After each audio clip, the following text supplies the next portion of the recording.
Yeah. So speaking of the Richmond music scene, what are some venues or beloved spaces that you've played in, and any distinct, I don't know, shows or memories that you have?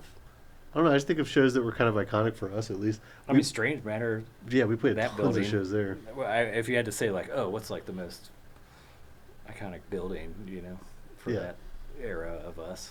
From like the that. Nancy Reagan through Strange Matter era. We never played at Twisters. We played. We were too young. We were too young to play at Twisters. We played there a ton. In that building. Yeah. I think we played. I could be wrong about this, but I think we played the first ever show at Insu Boca when they were newly opened.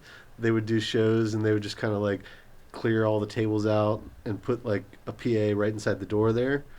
And you would enter through the patio because the band was just like blocking the whole door. And we played, I think, the first show there. Is that right?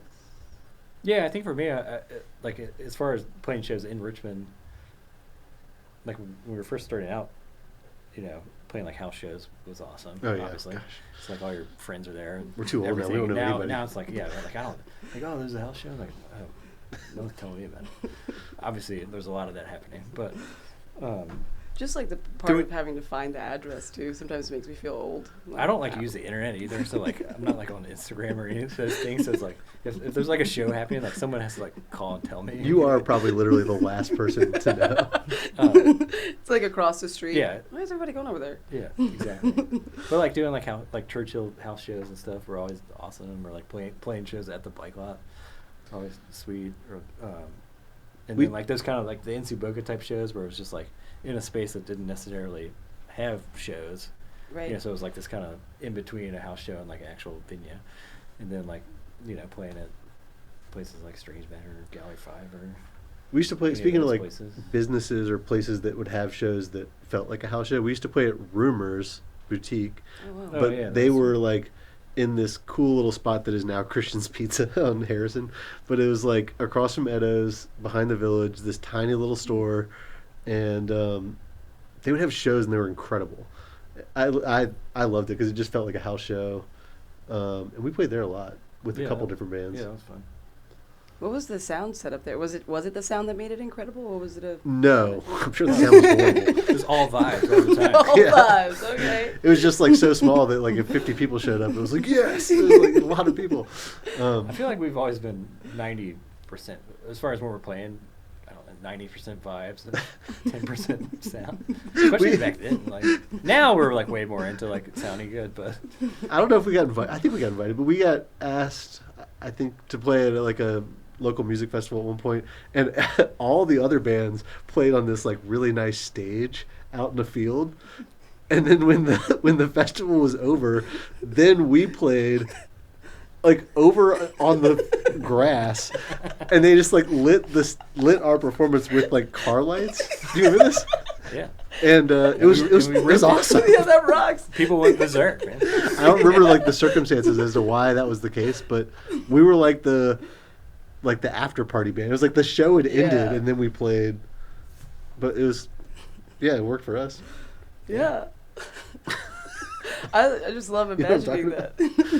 Yeah, it's fun. Yeah. When the TV's buzzing and the lights are low, and your blood is thin and your heart is slow, and you're in your head 'cause no one came and you can't recall your new friend's name. Yeah, I mean, Camo Face still feels like such an homage to Sports Bar in a way too, because doesn't the name come from a Sports Bar song? Yeah. It does.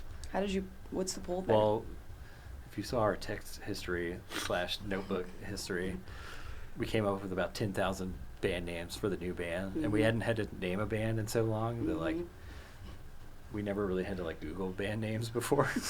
So it was like everything's taken, Oh, it's like so easy to look everything up. Miserable. Like, back in the day, it would just be like, this is our band name, and you could, like, be some other band in Ohio or wherever, that had the same name, but it didn't matter. Yeah. But now it's just like everything. It's awful. And then we're like, maybe we should make it a Sports Bar song. And then Camo Face was actually a song that we like didn't play anymore. And we're like, maybe we should do Camo Face, which I can tell you the story about that. That's a song about one of my cousins who lives in a rural area and is really into hunting. And we were hanging out one time, and he was like, man, like, I just want to like be the best hunter ever. I was like, that's cool, dude.